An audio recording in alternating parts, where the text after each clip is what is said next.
What is up, guys? Welcome back to the channel. Forrest the Investor here, back in the black jacket, so you know I'm going to drop some more knowledge on you. Today we're talking about options contracts at a very high level, but before that, who am I?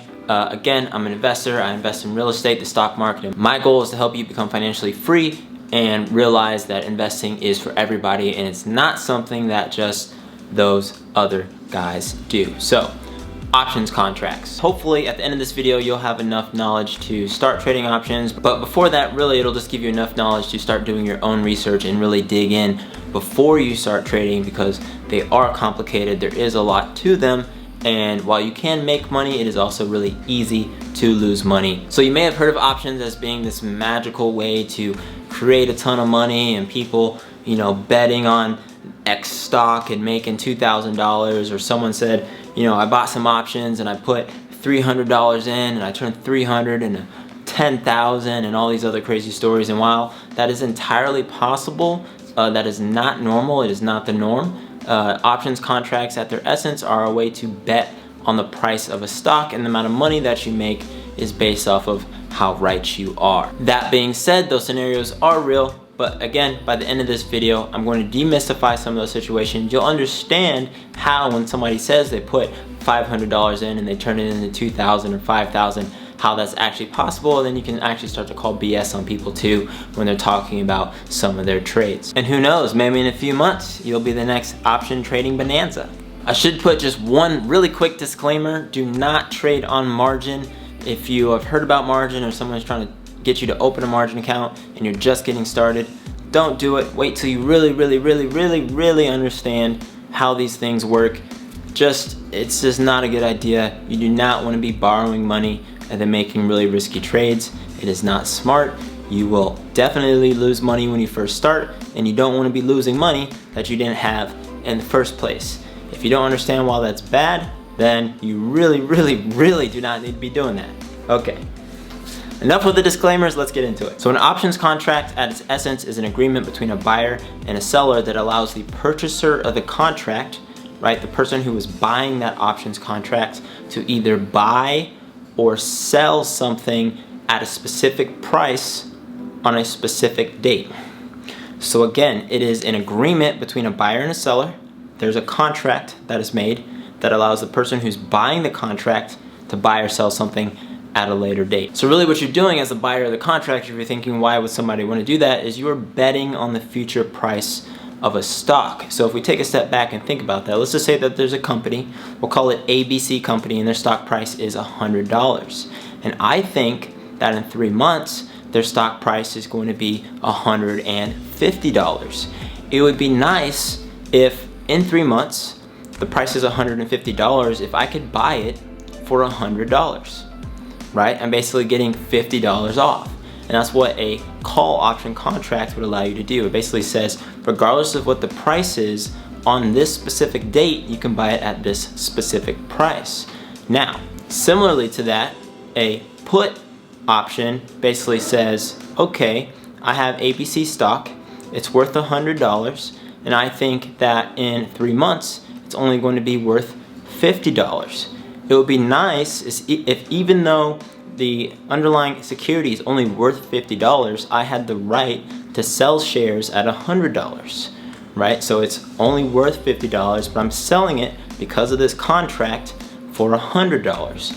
Starting to see how that makes sense? So those are two very simple analogies. We're gonna dig back in, but let's talk about some terms. First, let's talk about the strike price. The strike price was that in my first example, right, we have a stock of ABC, it's worth $100. The strike price is $150. So that is basically the price, the target price that I'm basically making my bet on. So that's the first one, right? Very important. It's basically whenever you're buying and selling options, it's really the number that you are probably starting your analysis from. Is I think it's gonna move, you know, plus or minus $20. The strike price, the strike price really determines, you know, how far away how big of a bet you're making, more or less. The option expiration date, right? So again, the contract allows the person to buy or sell on a specific date. After that date, the contract no longer exists, it has zero value, it expires. So the options expire, they have a date. These contracts are not into perpetuity. You can't just basically have something in your back pocket that says at any point in time, forever, I can buy this at this price. They have a date, which really goes into the next term, which is the intrinsic value. So options have intrinsic value, which basically it says outside of the price delta between the contract strike price and the current price, right? So strike price of $150, current price of $100. There's some intrinsic value just in that contract, which is linked to a few things, but it's also really linked to time. So let's break this down. Again, we'll say we have a stock, it's ABC. Today its price is $100.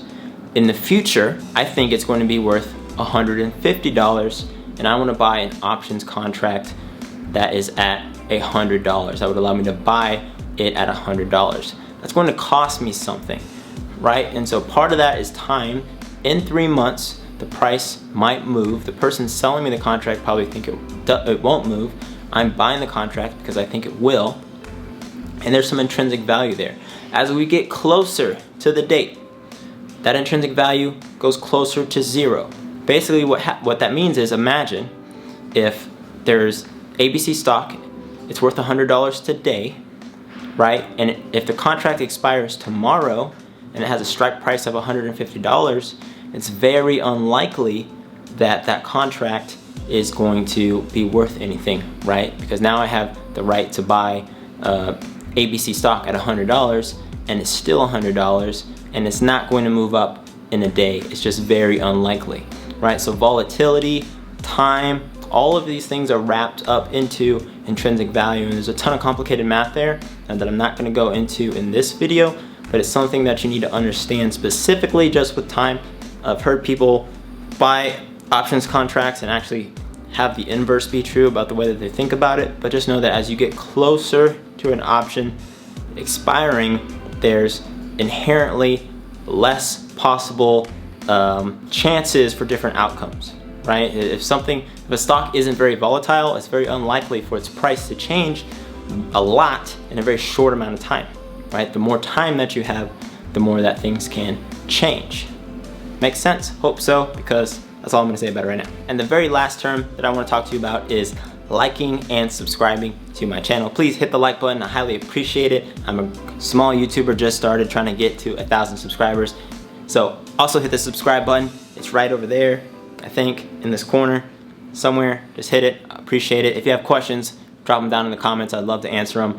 And additionally, if there's a specific topic that you want me to talk about, let me know. So all right, moving on. Another really important component of these is the way that they're actually bought and sold. So let's go back to our example. Again, we're going to talk about a call option. A call option is the right to buy something. So we have a stock. Let's call it ABC stock. It's worth $100 today. I think in the future it is going to be worth $150. So I buy a call option contract with the right to buy that at $100 on some date 3 months in the future, ideally with the goal that I could buy those shares and then sell them for the current price of $150 and make that difference.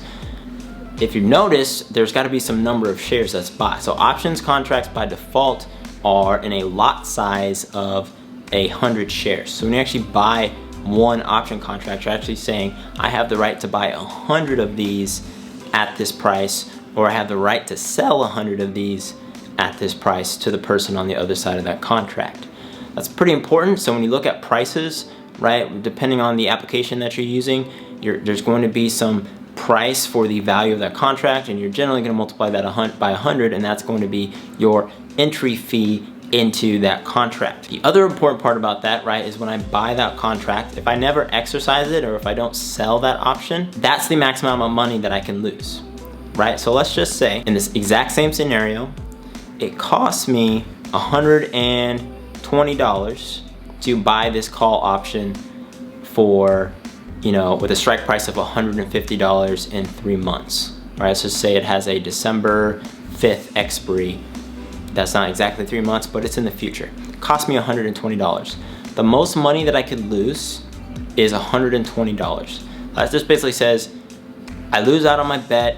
The value of the contract doesn't change in my favor. It goes to zero. I lose $120. Same thing on the other side. So if you buy a put, which again is the right to sell something at a certain price, the value of that goes to zero. I never sell the contract, I never exercise it. The most I could lose is that initial value. The other really component there is the ability to sell, to buy and sell the contracts themselves. You don't have to exercise them, right? So I bought that contract for $120. I could sell that contract if it becomes more valuable for $200. I don't have to actually use the contract to do the thing. And this is what most options traders do, right? They don't actually go and say, hey, I have this right to buy 100 shares at $100, so I'm gonna buy 100 shares at $100. They just sell that contract to somebody else who might actually exercise it. And there are a lot of reasons for that, but basically by having this large market of people who are buying and selling contracts, they can actually just buy and sell them to each other. You don't have to actually exercise. And this is really just a derivative market. And so now you have an entire market of people that allows you to basically say, I can bet on the price of things that I don't necessarily own, which is awesome for a lot of really cool reasons. But you have to also be careful about the way that you start. Some options contracts can be very expensive, and your initial buy-in might be a couple $1,000s, and like I said, that can very quickly go to zero depending on the way that the price of the underlying asset goes. So be very informed, understand the leadership of the companies that you're investing in, understand the different news events that are going to be happening with that company.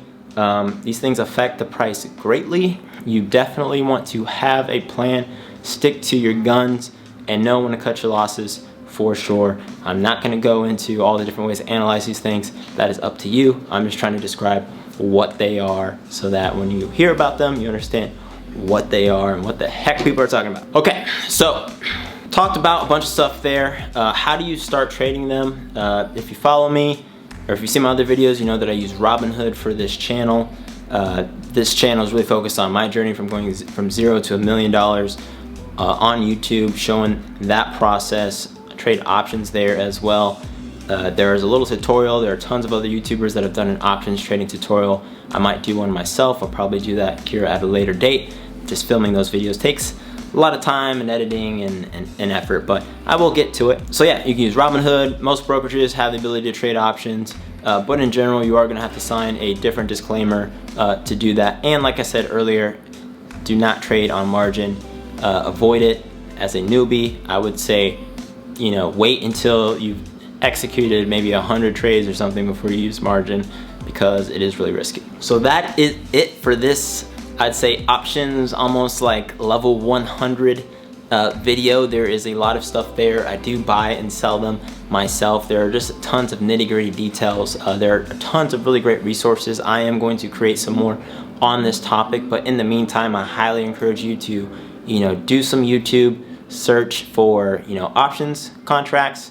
The longer the video, the better. There are some people who really lay out everything that you need to know about them. It's well worth your time.